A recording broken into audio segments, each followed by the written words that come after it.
नमस्कार, सत श्री अकाल, अस्सलाम वालेकुम। मैं गुरविंदर सिंह और आप देख रहे हैं हमारा channel property updates, property mall. और 100 में से 50 कॉल ऐसी होती हैं जो कहते हैं कि जी कम बजट की आप चीज़ दिखाते नहीं हैं, कम बजट का भी दिखाया कीजिए।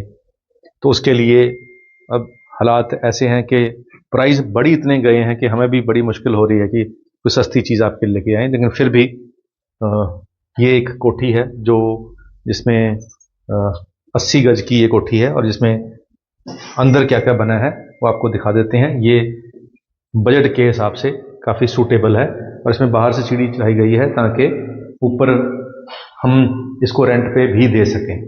तो जैसे इसके अंदर आते हैं तो यहाँ एक छोटा सा हॉल बनाया हुआ है और एक बेडरूम पीछे बनाया हुआ है, एक किचन यहाँ पे बनाई गई है और ओपन किचन है। इसके साथ में पीछे वॉशिंग एरिया दिया गया है और जो किचन यहाँ पे उसके कवर्ड्स हैं वो जैसे चाहिए होते हैं वैसे ही बनाए गए हैं।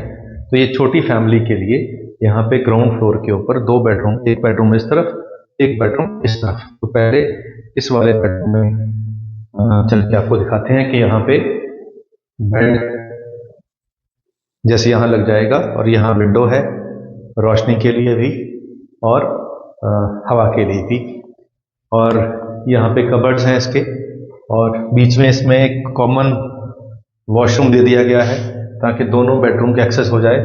और इस तरफ जो एरिया है ये ड्रेसिंग के लिए एक कबर्ड यहाँ आ जाएगी और फिर दूसरे कमरे में हम आ गए तो दूसरे कमरे में भी यहाँ पे कबर्ड दी गई है और इसकी विंडो दी गई है इस तरफ ताकि पीछे से हमें रोशनी और वेंटिलेशन आए, और बाहर टैब लगा दी गई हैं, टाइल लगा दी गई हैं ताकि आपको वॉशिंग के लिए पीछे आपका जो एरिया है वो आप यूज़ कर सकें। तो हम फिर इस एरिया पे कुछ हम डिज़ाइनिंग अगर कराना चाहें तो यहाँ कर सकते हैं, अगर एलईडी लगाना चाहें तो लगा सकते हैं। और ये क्योंकि 80 गज के अंदर बनाया हुआ है, 2 बेडरूम नीचे बनाए हुए हैं और ऊपर भी बना हुआ है। आइए ऊपर भी चलते हैं। तो ऊपर छत पे बैल्कनी भी है और फिर एक रूम ऊपर दिया गया है और यहाँ पे भी कबर्ड रखी गई हैं और दरवाज़ा इस तरफ है, विंडो एसी भी यहाँ लग जाएगा और बाहर इसके बैल्कनी भी है। और इस तरफ इसका जो वॉशरूम है वो है,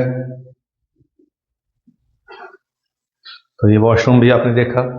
और प्लस यहाँ जाली का दरवाज़ा लगाकर हम बाहर का इंतज़ार भी, जो बाहर छत है इसकी उसका भी मज़ा ले सकते हैं।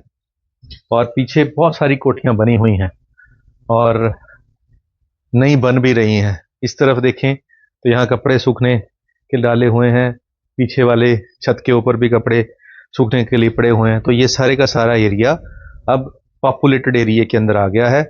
अब पहले ये शहर के बाहर का इलाका था, अब शहर बढ़ता है, बढ़ रहा है, बढ़ रहा है, बढ़ रहा है और यहाँ से जो बाहर की रोड है वो सीधी आपको चंडीगढ़ यूनिवर्सिटी भी ले जाएगी और जो नया एक्सप्रेसवे आ रहा है वो यहाँ से बिल्कुल पास में ही है और जो रोड है अंदर शहर के बाज़ार को जा रही है एक।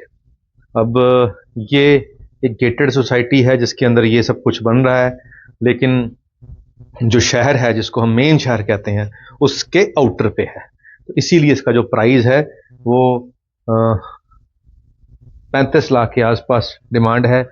80 गज की कोठी है और इस बजट के अंदर और कुछ फ़िलहाल यहाँ पे कहीं अवेलेबल है नहीं।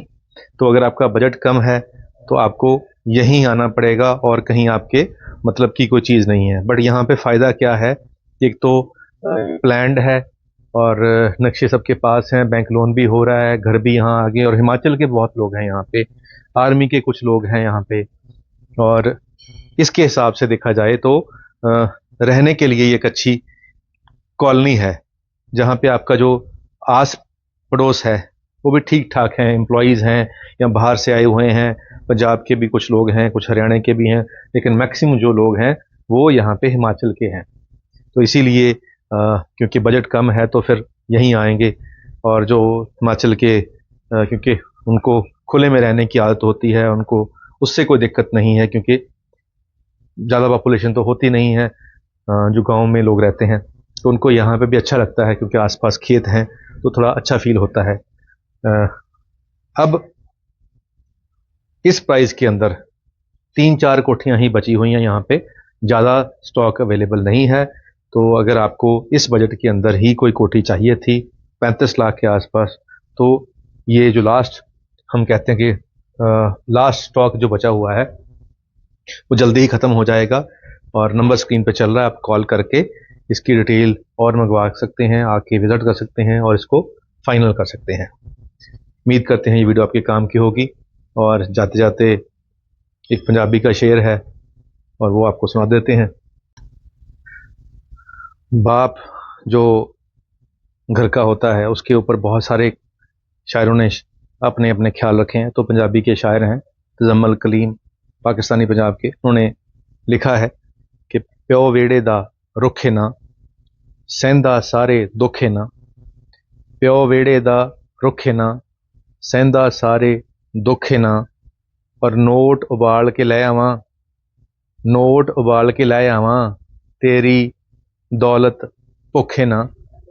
कि आज जो हर सबको चाहिए है, पैसा चाहिए पैसा चाहिए, बच्चे भी अपने माँ बाप को कहते हैं जी ला के दो, ये हमने ये लेना है, हमने वो लेना है। तो बेचारा बाप फिर क्या करे, वो कह रहा है कि मैं नोट उबाल के ले आऊँ तेरे लिए। अपने बेटे को कह रहा है बाप कि तुझे तो सिर्फ दौलत की भूख है, तुझे अपने बाप से कोई लेना देना नहीं है, कोई प्यार नहीं है, सिर्फ पैसा चाहिए। तो आजकल बच्चे ऐसे हो गए हैं कि थोड़ा सा मना किया पेरेंट ने कि मैं पैसे नहीं दूंगा तो फिर लड़ पड़ते हैं, झगड़ पड़ते हैं। और कुछ यहाँ पे नशे ऐसे चले हैं जिसमें नशा ना मिलने की हालत के अंदर बहुत सारे बच्चे अपने पिता के ऊपर हमले भी कर देते हैं, चोरी भी कर लेते हैं घर में। तो भगवान पंजाब को ऐसी बुरी नज़र से बचाए, और जो ये नशे की लत लगी हुई है ये छूट जाए। कोशिश तो हो रही है इसको छुड़ाने की, बहुत लोग कर रहे हैं, लेकिन फिर भी कहते हैं कि भगवान के किए पे ही सब कुछ होता है, लोगों के किए पे नहीं होता। तो ऐसी अरदास है भगवान के चरणों में, सच्चे पातशाह के चरणों में कि सच्चे पातशाह कृपा करो कि जो हमारी नौजवानी है वो बच जाए इस नशों से। तो उम्मीद करते हैं वीडियो आपके काम की होगी। आज के लिए इतना ही, मिलते हैं अगली बार एक नई वीडियो में एक नई जानकारी के साथ। धन्यवाद।